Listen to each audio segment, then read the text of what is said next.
કેટલા સમયથી પરિચય કેટલા રૂપિયા અને દાગીના પડાવી લેવામાં આવે હકીકત શું? મણિનગર પોલીસ સ્ટેશનમાં પરમ દિવસે આઈપીસી 376 મુજબ એક ગુનો દાખલ કરવામાં આવેલો છે. એ ગુનાની સમગ્ર હકીકત એવી છે કે એક ફિઝિયોથેરાપિસ્ટ ડૉક્ટર છે જેમનું નામ નિલેશભાઈ જયંતિલાલ નાયક છે. આ ફિઝિયોથેરાપિસ્ટ ડૉક્ટર છે તેઓ પહેલાં મણિનગરની અંદર એક ખાનગી દવાખાનાની અંદર પ્રેક્ટિસ કરતા હતા. તે સમયગાળા દરમિયાન આ મહિલા જે ફરિયાદી છે તેની સાથે તેની ઓળખાણ થઈ. ફરિયાદી બેન છે ત્યાં પોતે ઇલાજ કરાવવા માટે જતા હતા. ત્યારબાદ ડૉક્ટરે પોતાનું ખાનગી ક્લિનિક નારોલ વિસ્તારની અંદર ફરિયાદીના ઘરની સોસાયટીની સામે શરૂ કર્યું. શ્રીજી ક્લિનિકની નામે દવાખાનું શરૂ કર્યું અને પછી ડૉક્ટરે ફોન કરીને મહિલાને જણાવ્યું કે આપણું પોતાનું દવાખાનું શરૂ કર્યું છે, તો તમારે જો ઇલાજ કરાવવો હોય તો તમે અહીંયા આવી શકો છો.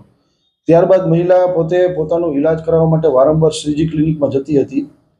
ત્યારબાદ એકવાર શ્રીજી ક્લિનિકની અંદર મહિલા ગઈ અને એને તાવ આવેલો હતો, તો ડૉક્ટરે એને બાટલો ચડાવી અને 2 કલાકની અંદર તમને સારું થશે એ પ્રકારનું કહી અને ત્યારબાદ એના ફોટા પાડી લીધા. ફોટા પાડી અને ફોટા વાયરલ કરવાની એમને ધમકી આપી. ત્યારબાદ મહિલા પાસે જુદા જુદા બહાનાથી 4 લાખ રૂપિયા પડાવ્યા અને ઘરેણાં પડાવ્યા.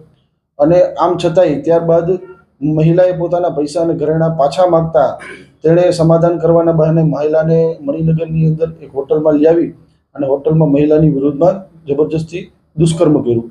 આ પ્રકારની બેનની ફરિયાદ છે. ફરિયાદના આધારે નિલેશ જયંતિલાલ નાયક ને જેનું શ્રીજી ક્લિનિક છે તેમની ધરપકડ કરવામાં આવી છે. ધરપકડ કરીને તેની વિરુદ્ધ કાયદેસરની કાર્યવાહી ચાલુ છે. પુરાવો એકત્ર કરવામાં આવી રહ્યા છે. આરોપી છે એ એક ડૉક્ટર છે, ફિઝિયોથેરાપિસ્ટ છે.